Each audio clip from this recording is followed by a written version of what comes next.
নমস্কার, নবরত্ন কিচেনে আপনাদের সকলকে জানাই স্বাগত।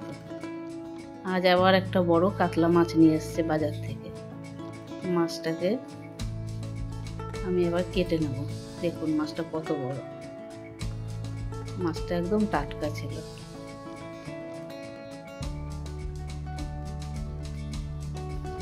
মাছটা এবার আমি ভালো করে আঁশগুলো ছুলে নেব।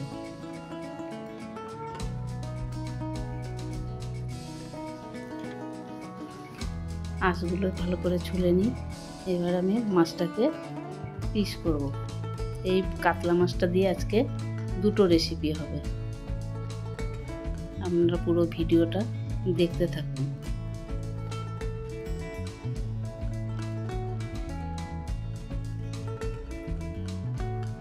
দেখুন মাছটা কত টাটকা।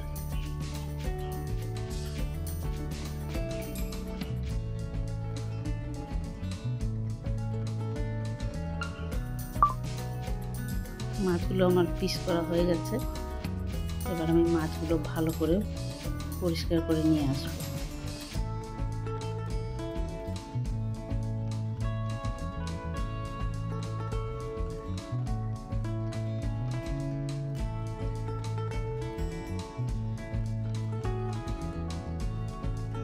দেখুন কতগুলো পিস হয়েছে।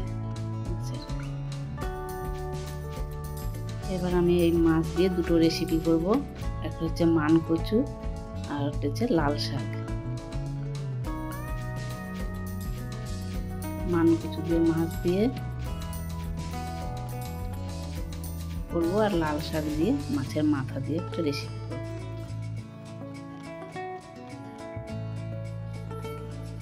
মান কচুটা ভালো করে কেটে নিই।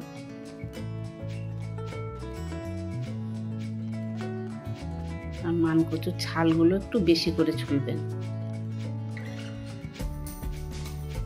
মান কচুর একটু ছালগুলো বেশি করে ছুললে গলা চুলকাবে না। এরকম ছোট ছোট পিস করে আমি মান কচুগুলো কেটে নেব।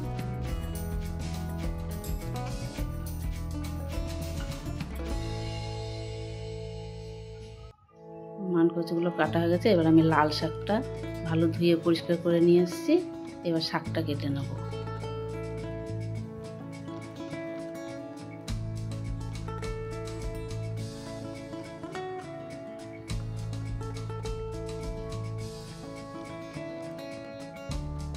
শাকটা কাটা হয়ে গেছে। এবার আমি উনান ধরিয়ে কড়াই বসিয়ে দিয়ে কড়াইয়ে দিয়ে দেবো জল।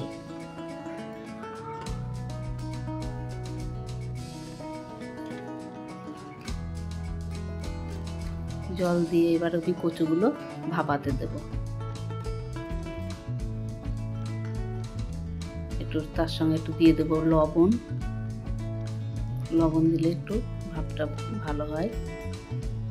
এবার দিয়ে দেবো একটা ঢাকা। এবার একটু সেদ্ধ হওয়া পর্যন্ত অপেক্ষা করব। ঢাকা খুলে দেখি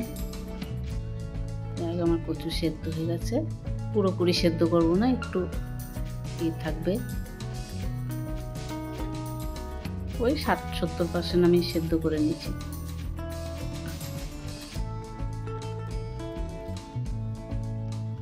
এবার জল থেকে কচুগুলোকে তুলে নেব।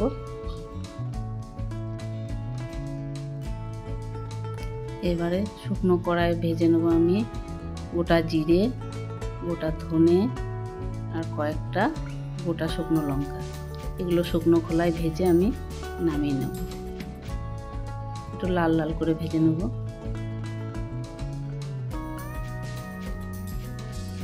ভাজা হয়ে গেছে। আমি এবার ওটা ভাজা মশলাটা নামিয়ে নিচ্ছি। এবার কড়াইয়ে তেল দিয়ে আমি মাছগুলো ভেজে নেব। কচু রান্নার জন্য যে মাছগুলো আমি 5-6 পিস নিয়েছি।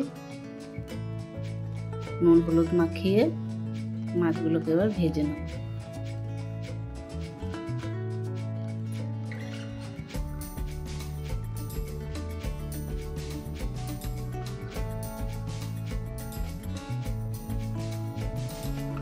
আমি কচু রান্নার জন্য এই মাছগুলো নিয়েছি। কড়াইয়ের তেলটা ভালো করে গরম হয়ে গেলে তবে এই মাছগুলো দেবেন। আমি এবার একে একে মাছগুলো কড়াই দিয়ে দেবো।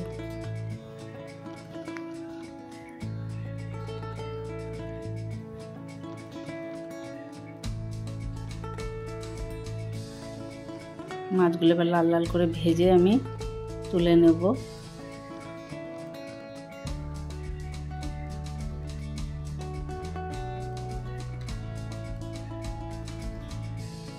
কড়াই আবার তেল দিয়ে আমি জিরে তেজপাতাটা সোমবার দেওয়া হয়ে গেছে, আমি দেখাতে পারি নাই।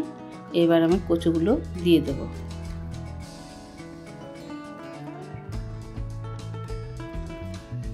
কচুগুলোকে ভালো করে একটু নাড়াচাড়া করে নেব। তারপর একে একে দিয়ে দেব পরিমাণ মতো লবণ, তারপর দেবো হলুদ গুঁড়ো, তারপর দেবো আদা আর কাঁচা লঙ্কা একসঙ্গে বাটা। এবার ভালো করে আমি একটু কষে নেব।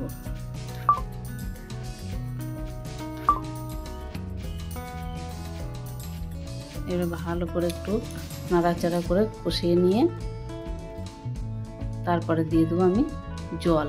আমি পরিমাণে অল্প দিয়েছি জলটা, কারণ কচুটা আমার আগেই সেদ্ধ করা ছিল। জলটা ফোটা পর্যন্ত অপেক্ষা করব। এরপর দিয়ে দেবো আমি ভাজা মাছগুলো।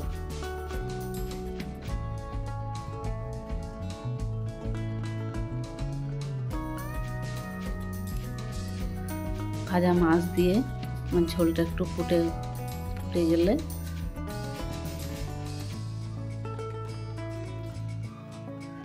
দেখবো আমার কচু সেদ্ধ হয়ে গেছে। এবার ভাজা মশলাটা যে করে রেখেছিলাম ওটা বেটে আমি নামাবার সময় দিয়ে দেবো।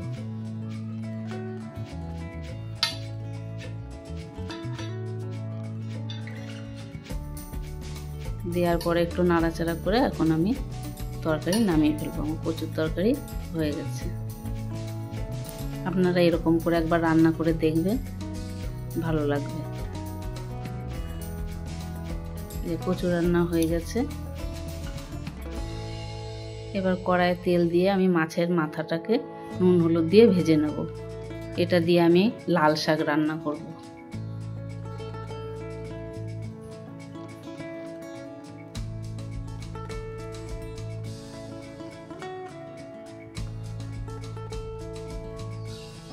এবারে মাথাটাকে আমি তেলের মধ্যে একটু ভালো করে ভেজে নেব, লাল লাল করে।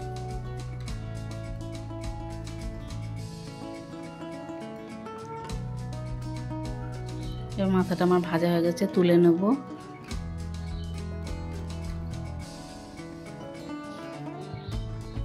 মাছ ভাজার তেলে দিয়ে দেবো কালো জিরে ফোড়ন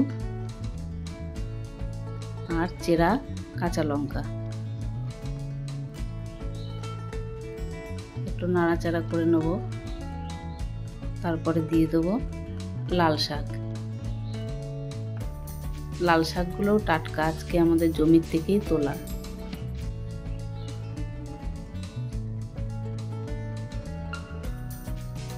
এবার একটু ভালো করে একটু নাড়াচাড়া করব।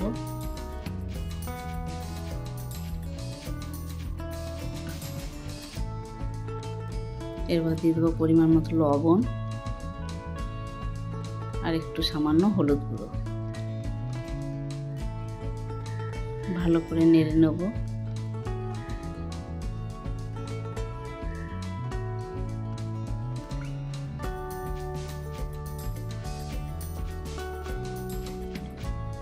ভালো করে একটু নাড়াচাড়া করে নেব। তারপর মাছের মাথাটা আমি দিয়ে দেবো। একটু ভেঙে দিয়েছি আমি মাছের মাথাটা।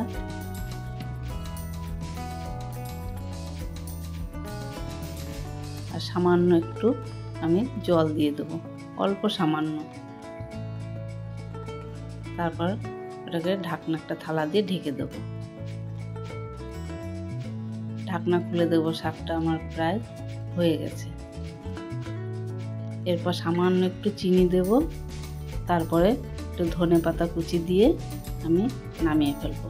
আমার এই রান্নার রেসিপি দুটো যদি আপনাদের ভালো লেগে থাকে তবে চ্যানেলটিকে সাবস্ক্রাইব করবেন আর আমার পাশে থাকবেন। এরকম করে রান্না করে দেখবেন, খুব ভালো লাগে। দেখুন লাল একদম শাকের কালারটা কত সুন্দর, লাল ভাত মাখালেও একদম লাল হবে। হয়ে গেছে, এবার আমি নামিয়ে দিই।